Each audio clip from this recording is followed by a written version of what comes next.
and a fascinating glimpse into the mind of the great Tom Brady, who is set to appear on an episode of HBO's The Shop. In a promotional clip for the episode that they released, Brady had the following to say about an unnamed team who lost interest in pursuing him as a free agent during the 2020 offseason. He said, one of the teams, they weren't interested at the very end. And I was thinking, you're sticking with that? You see the rest of it. I don't know exactly how to clean it up enough that I feel good about saying it, but you know what he's talking about. We don't know who he's talking about, but we know what he's talking about. And before we dive into that, Jeff, I think it is instructive, as the one who actually broke the news of Brady's move here on this show, it's instructive to remind everyone of where we were a year ago March. The idea of signing Brady, which now seems like the ultimate no-brainer, didn't totally feel that way then. Greeny, that's exactly right. Look, I understand that revisionist history suggests that every team in the NFL, outside of maybe Kansas City and Green Bay, should have signed Tom Brady. But let's point out that there were several teams that were in the hunt and did back out. I'll point for a perfect example here. The Las Vegas Raiders. They were a team that was heavily interested in Brady. They were having internal discussions really up until the late stages, and they did back away ultimately from Brady. So, look, I'm not trying to say who Brady here is talking about, but there are teams that he certainly can look at the landscape in retrospect and say, certainly could have done some good for that team. But we should also point out the Tampa Bay Bucs from the very beginning. Now, mind you, they felt ready to move on from Jameis Winston. They felt like they didn't really want to pay him what he probably was going to covet for that 5th year. But look, they decided to move on. They went headfirst into Tom Brady. They never wavered. They never changed. They told him, we want you. Tom Brady loved that about the Tampa Bay Bucs. The rest, Greeny, is history. Here's the other thing I think Brady loves about this. He loves just throwing this out there because he knows all of us will just be left to wonder, what team is he talking about? Damien Woody, you played with Brady at the beginning of his career. What team do you think he's talking about?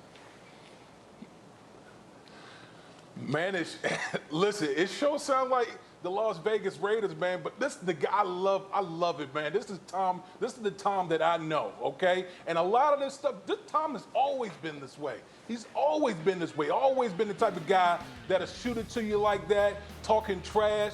But you didn't hear a lot of that in New England because it wasn't part of the Patriot way. You would see it on the field. We would all see it on the field on TV, but you just wouldn't see it all through the media, man. And now that he's left New England and gone down to Tampa and he's able to be his true self, God bless us, man, with all this good stuff to talk about. Mike T, what do you think?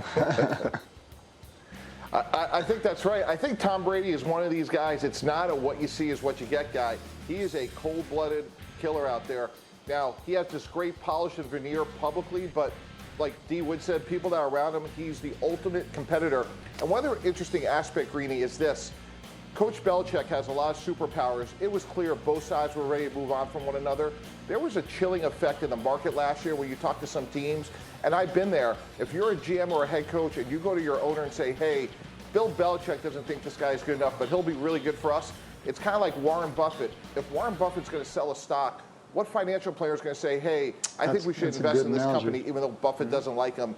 So that was definitely in the marketplace last year as Tom Brady went into free agency. Very interesting thought. No, we will all remember it well. We were all here covering it, and now it all feels so different a year and a half later. So, which team should most regret not having signed Tom Brady? We've each picked one. Jeff Darlington, you're first. Greeny, I'm going to say it as clear as day. It is the New Orleans Saints.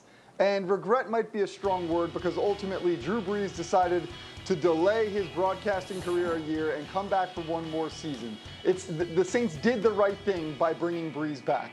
But I think that people still underestimate how close Tom Brady was to signing with the New Orleans Saints up until he ultimately decided on the Bucs. I know that that's going to be a statement that people try to question. It's the truth. And here's the deal. Sean Payton cannot look back and say, man, I would have loved to have Tom Brady last year, because it would also meant that I'd have him for a few more years moving forward. No question in my mind, the Saints, despite understanding they did what they had to do, there is a little bit of, let's call it regret, that Tom Brady is not their quarterback. And of course, Brady went in there and knocked them out of the playoffs in their own building in the postseason. Mike Tannenbaum, who do you think should regret it most?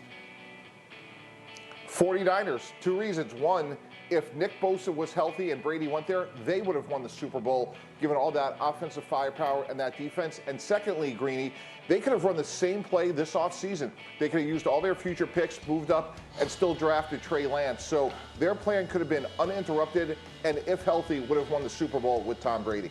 Damien Woody, how about you?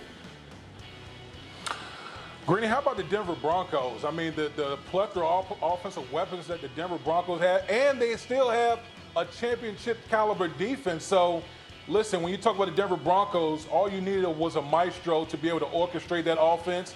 And who better than Tom Brady to get those young skilled players playing up to their capabilities? So, boy, did they struck out and missed. Yeah, that's a good one. Yeah, those are all good picks, and I understand them all, but I think we're all kind of overlooking the obvious one.